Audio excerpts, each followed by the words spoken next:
everyone, it's Froggy and I'm back again with some more C14 dating.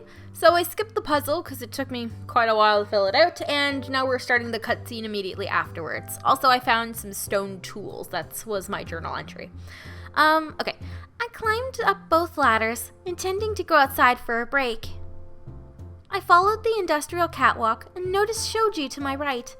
His square was next to the path, and he had to be mindful of where he placed his buckets. Noticing he was excavating in a rather circular layer, I stopped to re-examine the situation.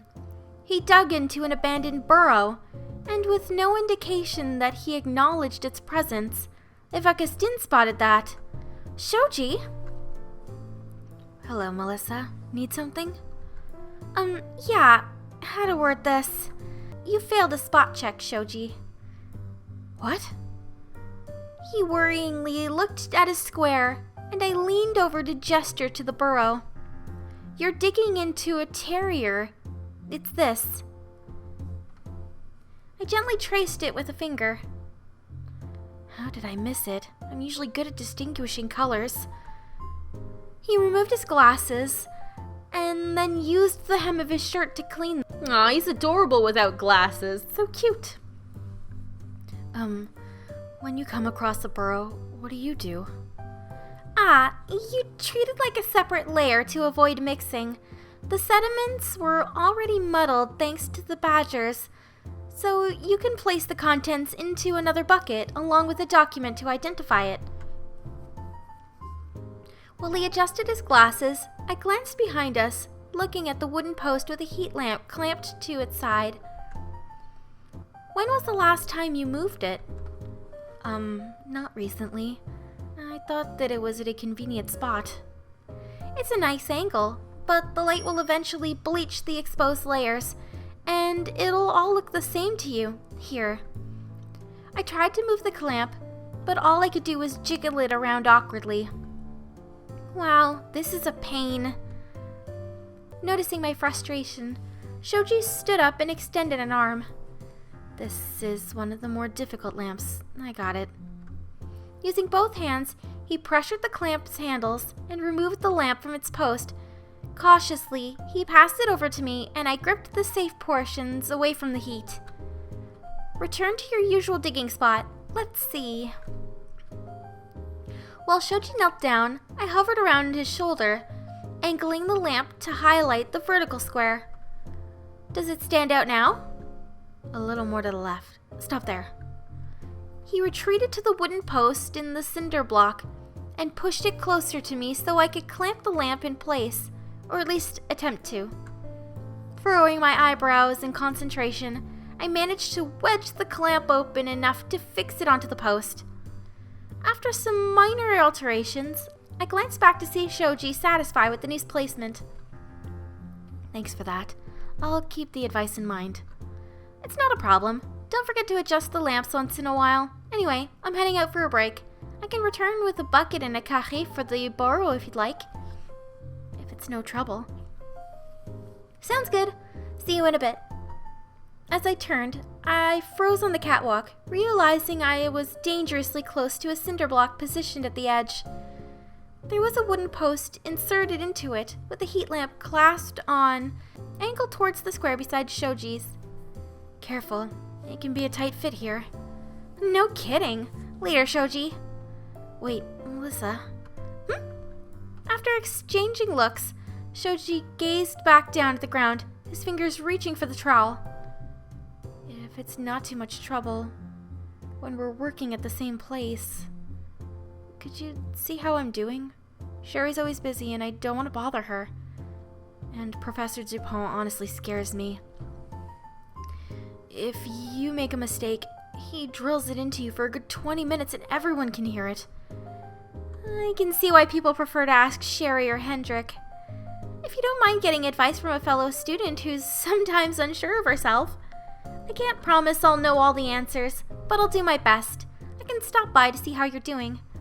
Thank you. I know it's imposing, so I appreciate it. I like your explanations. They're easy to follow, and I feel more comfortable hearing it from you. Huh. I never thought I'd be good at the teaching angle. I'm happy to help. Aw, Shoji's so adorable. Ooh, it's nighttime. This evening's more festive than usual. There was a party here every night, but this was one of the liveliest I've seen yet. This is the last week for most of the students here. That's why they're all celebrating. What's let's party in French? Faire la fête. Or you could simply say célébrons. Isn't faire a verb for make? Make, do, act. Basically, you're saying make the party? That sounds more engaging than let's party. In English, we should say let's make party from now on. You dig? It's interesting.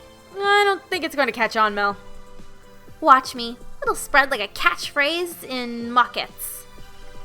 My eyes wandered over to the dance scene, which was pitiful in my eyes. There were a few casual participants, some with a beer in hand. I had a feeling if no one else joined, it'd dissolve like sugar in tea. A shame. I hated seeing an empty dance floor. I spotted Chantel and Joan chatting away and decided to join them. Later, DeAndre. Cheers. Something up?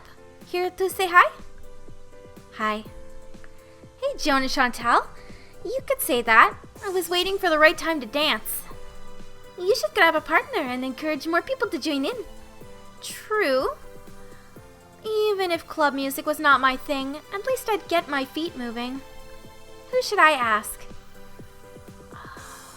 It's a slim shot, but maybe Kyler. DeAndre seems easygoing. Would Shoji say yes if I asked? Hendrik should rock the dance floor. Oh, it's another pun. Dance with the girls. Joan would probably love it. Let's dance with Joan. I'm trying for Joan. I am. She's so adorable. Look at her little face. She's so freaking cute with her freckles and ginger hair. Huh. Then, Joan, would you like to dance with me? I turned to her, and she went wide-eyed with glee. At first, she cautiously pointed to herself. When I nodded, she smiled broadly. I want to.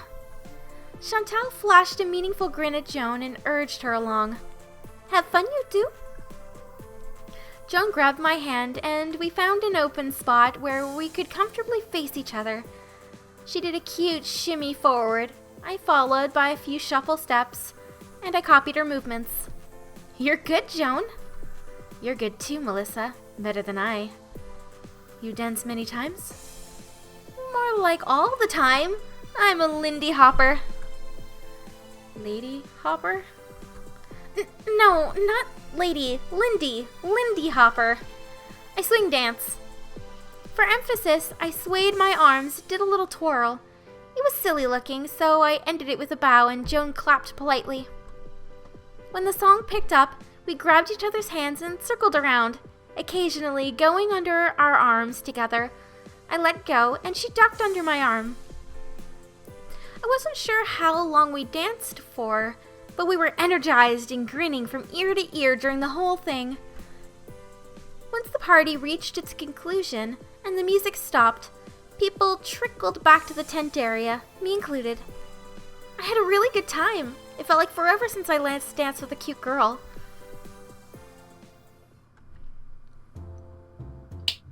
Failed in the lab. You have 4 more objects to clean in the lab today. Good luck. Let's see. 8, so 15. Brush. 1 point away. Not bad. 5. So you could be 9. Grass sticks and toothpicks? Okay. Okay, so 17 craft sticks, 22. 9, 17 craft sticks, brush, toothpicks. Nah, I went too far. Shoot, I shouldn't have picked the toothpicks. Ah, well. You did a decent job. Chateleper. I don't even know. I was trying to read it. No idea. Anyways, I'm going to go ahead and end this episode here for today. Hope you guys enjoyed it. If you want to see more videos from me, then don't forget to like, comment, and subscribe. Thanks for watching.